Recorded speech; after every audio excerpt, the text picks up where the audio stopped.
Hey buddies, welcome back to Hard Rock Crypto. Today we have a special guest, Lark Davis. Welcome Lark, it's a pleasure to have you here. Thanks for having me. I'm excited to talk to you guys. I want to ask you your top five. Top five coins. Top five. Ah, man. That's an interesting one. Well, hey, right, let's give you some from different sectors. This might be an interesting way to look at it. Let me just bring up the portfolio here. Talk about stuff that I know. Okay, so yes. In the blockchain space, I think one that has probably been quite underrated is Polkadot right now. I know Polkadot's a big coin and it's got a big market cap, but I feel like everybody thought Polkadot was pretty dead. And I personally was pretty pessimistic on Polkadot when the parachain model ended. The parachain model sucked. I should have sold my Polkadot at 50 bucks. It was a bad decision putting my Polkadot into parachains, locked for 2 years. What was I thinking? That was crazy. But Polkadot's moving on from that model, and their new model is much more robust. You can see the technology is there. The developers are there. The new tech is there. The upgrades are there. So Polkadot 2.0 could be a big theme later in the year as we get closer to that becoming a reality. Here we go. Here's one. Here's one I've actually been buying a lot more of recently, and that is Jupiter. So Jupiter is the big decentralized exchange on Solana. It's technically an exchange aggregator, but they have an aggregator service. They have perpetual swaps. They have a launch pad. So some of the biggest stuff in crypto overall. They have the biggest perpetual swap DEX on Solana. They have the launch pad is going to be massive. We see huge hype already building around that. And the decentralized exchange is frequently #1 in the crypto space. It's flipping Uniswap. And it's at 1/10 of the market cap right now.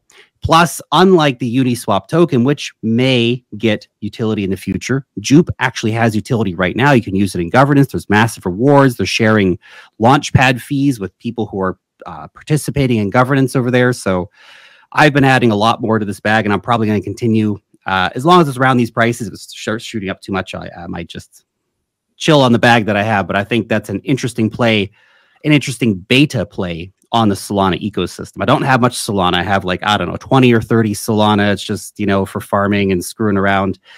But Jupiter is like an actual position that's got like almost 2% of my portfolio. So in the gaming space, man, there's so much interesting stuff going on in the gaming space right now.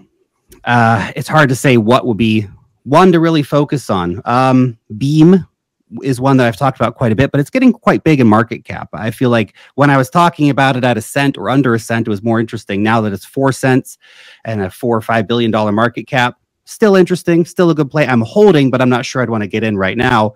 Illuvium, though, this is a very interesting game. So Illuvium, I don't know if you guys have seen this game. Beautiful game, beautiful looking game. In the last cycle, went up to $1,500 per token. I don't know what could go up to this cycle, but I think if we get good gaming hype, it does have great potential. We got main game release and all that stuff coming up here pretty soon.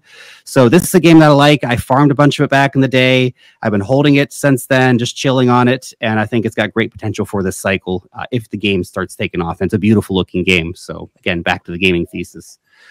Let's do 2 more. Let's do AI and meme coin. Why not? So this is much lower cap stuff here, guys, much more speculative. And I just got to point out, obviously, to everybody listening, guys, just because we're mentioning something for a minute on the video here, don't just run out and ape into it. Maybe use it as a spark. Oh, that sounds interesting. I'll go look into it. Okay. Don't buy it just because I own it. I do own it, by the way. If you want to see my portfolio disclosures, you can go over to X and find that's in the pinned comment. So anyway, the AI space, very low market cap competitors called Edge Matrix Computing. So this is GPU network kind of stuff for AI models. Very low market cap right now. It's like $30 million. Haven't released the main net yet. So very speculative play, right? So still in testnet phase. Maybe the main net doesn't come out as we want it to or whatever, but because it's so early, it feels like a coin that's got opportunity, and it's one of those lower market cap plays within the AI sort of computing space. And another one is actually quite interesting. There's a lot of interesting meme coins coming out right now. I know a lot of the meme coins we've seen so far are just super speculative, crazy stuff. And look, meme coins are always going to be speculative, but we're seeing some of the big companies, big foundations backing meme coins. Polkadot is backing the dead meme coin, DED. It's going to be an airdrop to Polkadot holders. We see Linea and the Consensus Foundation, the guys behind MetaMask. They're launching a meme coin soon called Foxy. Very interesting. But one that's out right now, which is backed by Bybit and backed by Mantle, which is a major layer 2 on the Ethereum network, is called Puff. So Puff, like Puff the Magic Dragon. I know, but it's meme coin, guys. And the idea here is that there's a story that plays out over the next few months, and that at the end, you'll have the decision to either hold on to your meme coin or burn it for a yet undisclosed token. But there is some kind of strong relationship here between what is going to happen with this token and the $1.5 billion of Ethereum that Mantle is holding on chain right now. So is it going to be a governance token for that? Don't know, but we're going to see. It's going to be very interesting. So there's 5 coins. There's 5 coins. I saw your video on Ethereum restaking and the possibility that that's the major cause of bear market. I mean, all the restaking, leverage upon leverage, and the people who want to sell, they can't unstake immediately, and the problem we saw in the last bull market. Are you convinced about this theory, about restaking? I saw a protocol recently with restaking upon restaking, and then it's too much for me. So I don't know. Am I convinced? I'm not sure. But is it something I'm thinking about? Yes. The question is, every cycle, there is leverage. Because we have leverage on the way up. That's part of what makes everything go so crazy. People start taking loans and finding ways to increase leverage in the market. Leverage is great on the way up and destructive on the way down. So the question is, where's the leverage? And right now, I see primarily the leverage is in the Ethereum ecosystem around liquid. You know, it's funny. Before we even got restaking, I was saying just liquid staking tokens themselves are going to be a problem simply because of the mechanism of how Ethereum staking works. So with Ethereum staking, only 40,000 Ethereum, I think, can be unstaked every single day.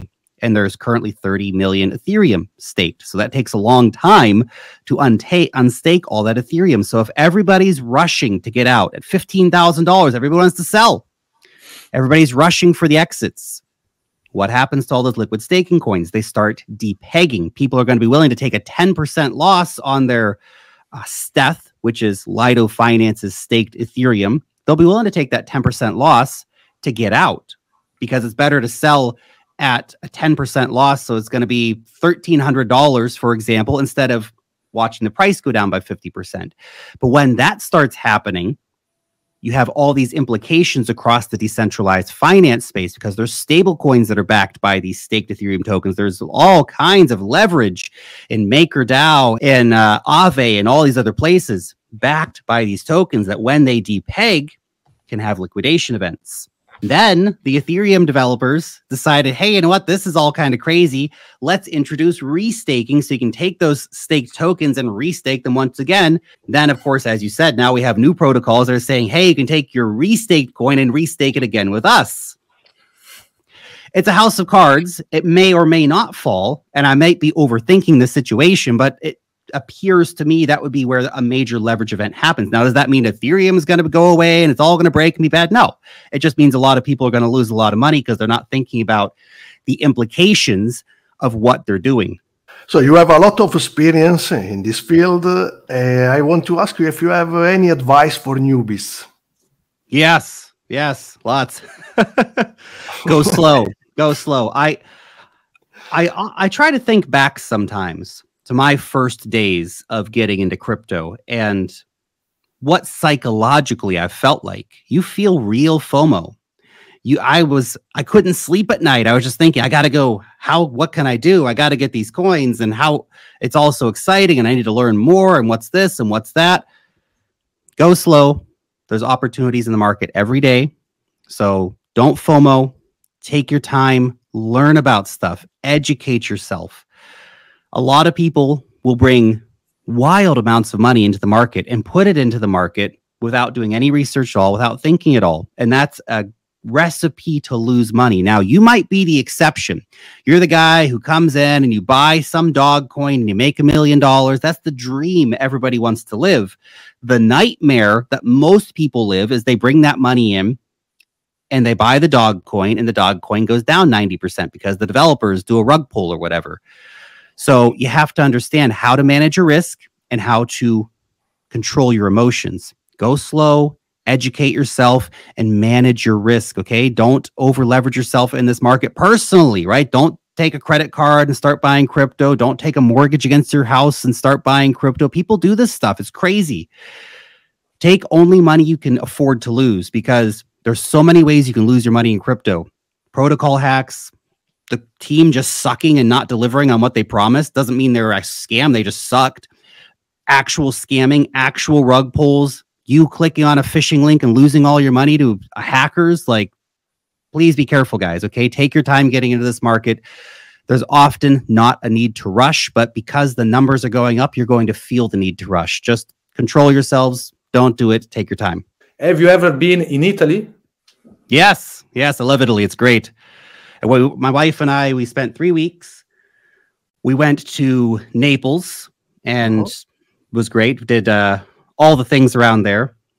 We took the train to Sicily. We spent a week in Catania, went to Syracuse and Ragusa. Then we took the train to Palermo, or was a bus. It was a bus to Palermo.